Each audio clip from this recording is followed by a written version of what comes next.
bienvenue. Aujourd'hui, on plonge dans le vif de l'UFC. On va décortiquer deux situations vraiment chaudes qui font parler.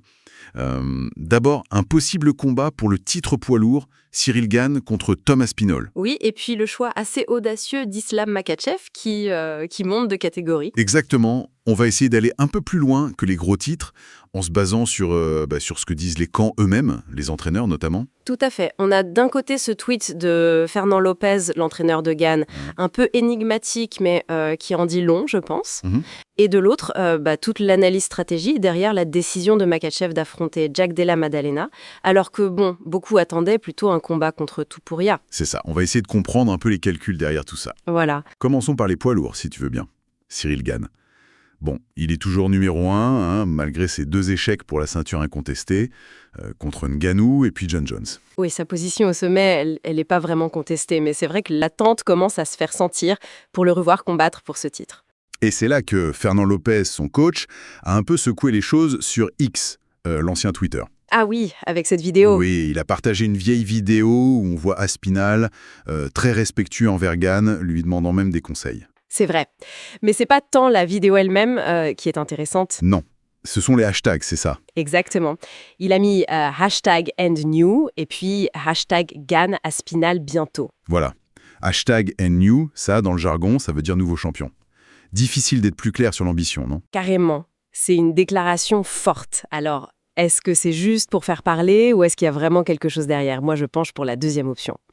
Surtout que Tom Aspinall, lui-même, qui détient la ceinture intérimaire, et que certains voient comme le vrai champion en l'absence de Jones, Oui, il a été assez clair aussi. il a dit vouloir affronter Gane. Donc on a les deux camps qui semblent vouloir la même chose. Ça donne l'impression que c'est plus une question de quand que de si, en fait. D'accord, donc pour Gane contre Aspinall, les signaux sont plutôt au vert. On surveille ça de près. Passons maintenant à Islam Makhachev. Là, c'est une autre histoire, autre stratégie. Oui, changement de catégorie. Il laisse sa ceinture des légers, 70 kilos, enfin, pour l'instant en tout cas. Pour monter chez les mi-moyens, les welters, et défier Jack Della Maddalena. Ça a surpris pas mal d'observateurs quand même. Surprenant, oui, mais apparemment très réfléchi si on en croit son entraîneur Javier Mendes. Et ce qui est fascinant, c'est comment Mendes justifie ce choix. Vas-y, dis-nous. Eh bien, Mendes affirme assez directement que GDM, donc Della Maddalena, est un adversaire plus dangereux pour Makhachev qu'il y a tout pour rien ne le serait chez les légers. Ah oui, plus dangereux. C'est audacieux comme affirmation. Surtout que le combat Makhachev-Topuria, c'est celui que tout le monde veut voir, non? Exactement. C'est le combat le plus attendu peut-être. Alors, les raisons de Mendes. Il met en avant 2 choses principales. D'accord. D'abord, la taille. GDM est un vrai mi-moyen. Il aura un avantage physique, c'est clair. Ensuite, ses compétences générales. C'est-à-dire? Mais il trouve que l'ensemble de GDM est plus difficile à gérer pour Makhachev. Intéressant comme point de vue technique. Mais est-ce qu'on peut pas aussi y lire une sorte de gestion de carrière?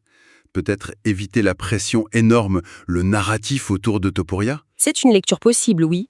Peut-être qu'ils estiment que le style de JDM, même s'il est dangereux, expose moins Makhachev à un chaos sur un seul coup que la boxe de Topuria. Ou alors c'est une étape. Monter, prendre ses marques chez les mi-moyens, exactement, pour ensuite, peut-être, redescendre ou accepter d'autres défis plus tard. C'est une stratégie.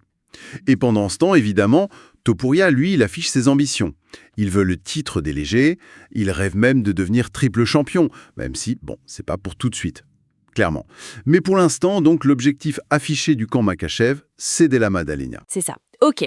Donc, pour résumer, côté poids lourd, on a un Gane contre Aspinall qui semble de plus en plus probable, presque inévitable, avec les 2 camps qui poussent dans ce sens. Tout à fait.